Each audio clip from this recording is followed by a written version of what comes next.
combat perspective, I always, and I still feel like the meat and potatoes of any God of War game is combat.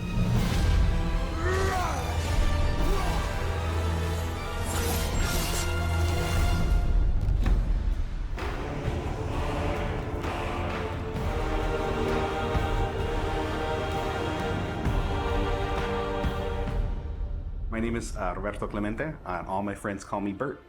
I'm a senior combat animator here at Sony Santa Monica. My name is Kim Wynn, and I'm a gameplay animator. Hi, I'm Sabra, and I'm a senior VFX artist on God of War Ragnarok. My name is Grace Pan, and I'm a gameplay animator in God of War Ragnarok.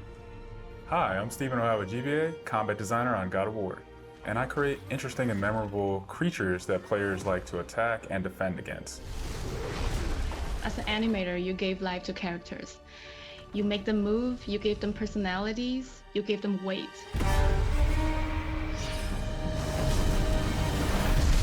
My role as a VFX artist is to put the power behind a move.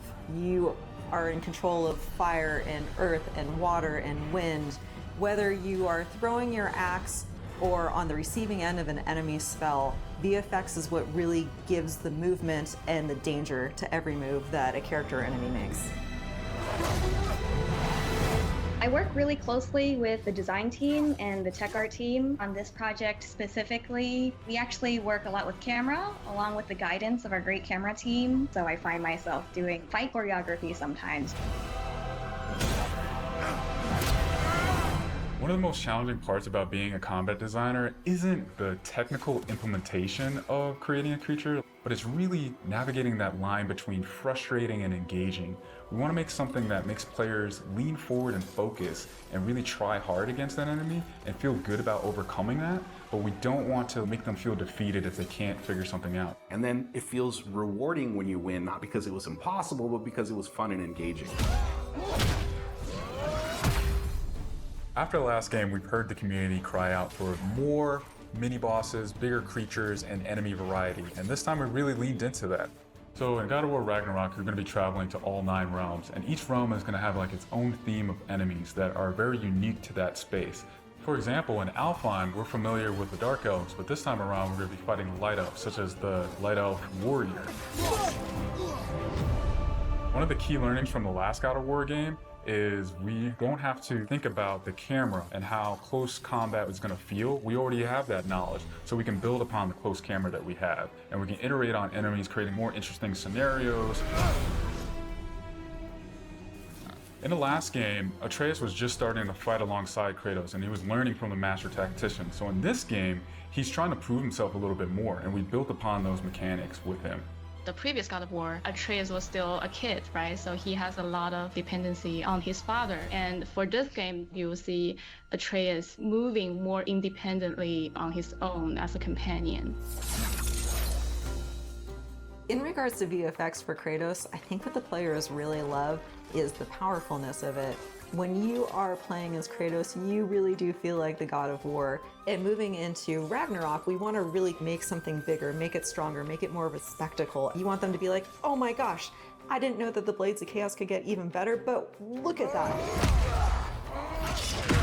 So as Kratos gets more powerful, he's going to have access to newer combos and newer abilities that will increase the combat depth of each weapon. For the Blades, one of the moves that I've really enjoyed from previous God of Wars is the combat grapple, and we're going to be bringing that with a new twist. I'm very excited for players to try the blade grapple traversal moves. That brings so much more speed into the movement and the dynamic feel to it. One of the ways we've expanded Kratos combat this time around is we've given more utility and choice to his shield loadout. If you are a parry person, you could really go for a shield that gears towards parrying. If you're a big blocker, then you could choose a shield that will really match your playstyle. One new mechanic or element that I'm really excited about is these combo finishers. Building up the stun meter this time around is going to lead to different ways to basically decapitate the enemy. You're going to be able to choose, which weapon you want to have when you kill a guy. Another feature that we've added for Kratos is his new pre-fall attacks. You could jump off a ledge, and if there's an enemy below you, you could slam down on him. There's such an emphasis on verticality in some of these fights that it's super engaging. And as Kratos, now that you have so much mobility and that you can also take advantage of that verticality, I think it just adds such another interesting layer to a fight. In God of War Ragnarok, we've enhanced the Kratos and Atreus duo. He's going to initiate a little bit more, be aggressive. He's going to fight alongside you, and sometimes even surprise you with his combo abilities too. Some of the new expanded companion actions that you'll see Atreus do leverage the fact that he's older now, he's bigger now. And he's different from Kratos, so his magic has a different flavor. Not only that they fight side by side together, there are also a lot of mini games and player interaction moments. For example, like the puzzle systems and the set pieces. You definitely will see a lot more collaborations between father and son.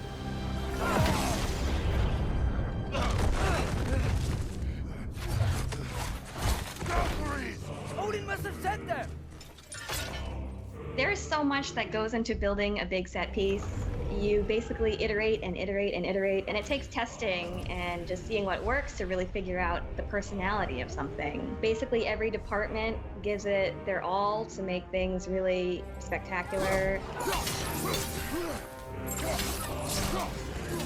There were a lot of different times that I would look back at God of War games just through the ages. Before 2018, there were so many amazing, huge boss fights and set pieces that it was a huge inspiration for me on my time on this project. For the old father! Our design philosophy for creating new and memorable enemies is basically making them a combat puzzle, similar to like chess, and focusing on the chess pieces. Each piece has its own theme and its own use. You need to be able to see what's happening in an instant and be able to react as the player. There's a couple of different ways that we go into making an attack very readable for the player. Sometimes we add a signature audio cue, or we'll add the different rings, such as what we did in the last game, that lets you know that this attack is unblockable, you need to dodge it.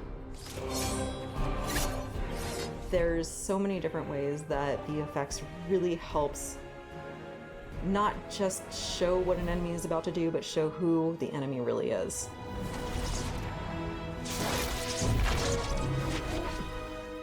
Everything you design has to be surrounding the essence of the character and a story. It's what makes it believable and memorable in the first place. I think what I'm most excited about is for players to experience the diversity of enemies that this game has to offer. You will be fighting everything from small little creatures to things that will take up the entire screen.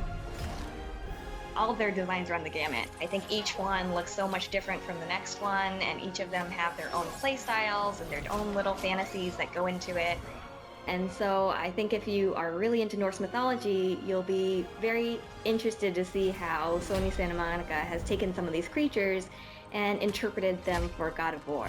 Everything that goes into the game, there's emotion behind it and intent behind it, and by the time it gets to you, everything that you've seen that you're going to play and experience has been sweated over, bled over, tested, and is fun to play.